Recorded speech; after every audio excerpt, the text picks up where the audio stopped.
नौ रंगिया के डार कोयलाई का बोलेली हो रामा लचके नौ रंगिया के डार कोयलाई का बोलेली हो।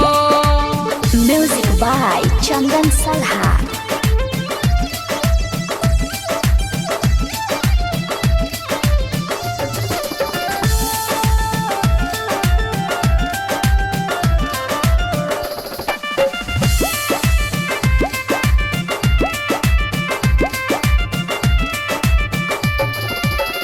पहला मंगन सीता मांगे मंगन विधि पूरनी हो। पहला मंगन सीता मांगे मंगन विधि पूरनी हो। सखिया मांगे वध ससुराल जनक पूरा नैहर हो। सखिया मांगे वध ससुराल जनक पूरा नैहर हो।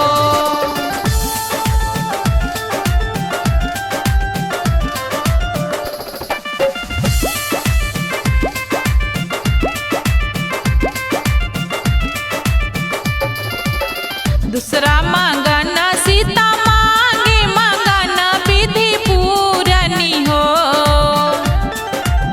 दूसरा मंगन सीता मांगे मंगन विधि पूरनी हो। सखिया मांगे को सल्या जैसन सास ससुर राजा दशरथ हो। सखिया मांगे को सल्या जैसे सास ससुर राजा दशरथ हो। Music by Chandan Salha।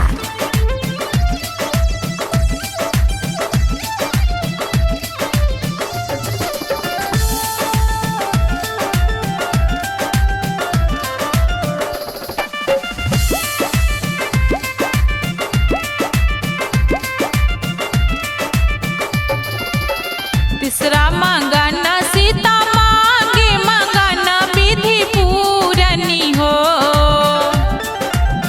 तीसरा मंगन सीता मांगे मंगन विधि पूरनी हो। सखी मांगे महादेव जैसन जेठा जेठानी पार्वती हो। सखिया मांगे महादेव जैसन जेठा जेठानी पार्वती हो।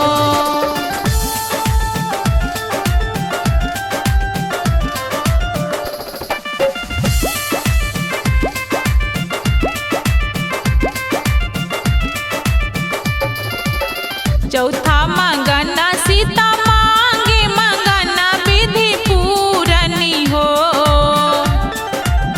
चौथा मंगन सीता मांगे मंगन विधि पूरनी हो। सखिया मांगेली देवर लखन जैसन देवरानी उर्मिला जैसन हो। सखिया मांगेली देवर लखन जैसन देवरानी उर्मिला जैसन हो। Music by Chandan Salha।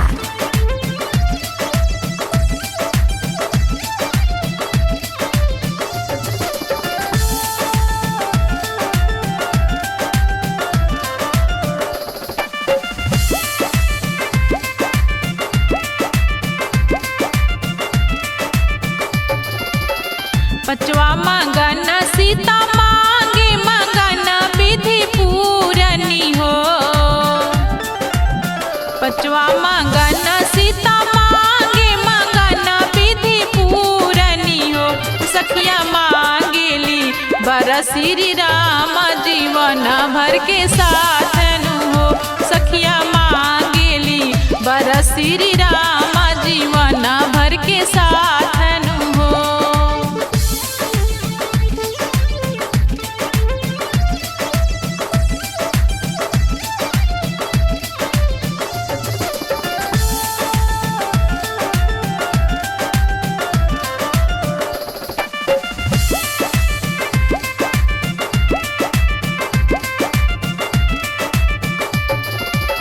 इतना जी देखली सखिया ता सीता जी से पूछ ली हो।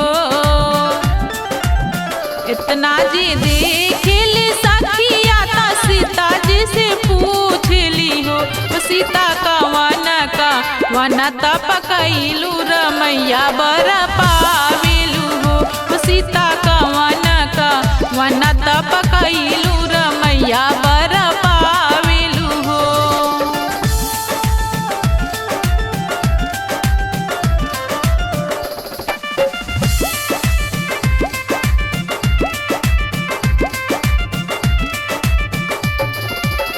मघमासी गंगा नहाइलिया गिनी नाही तापिले हो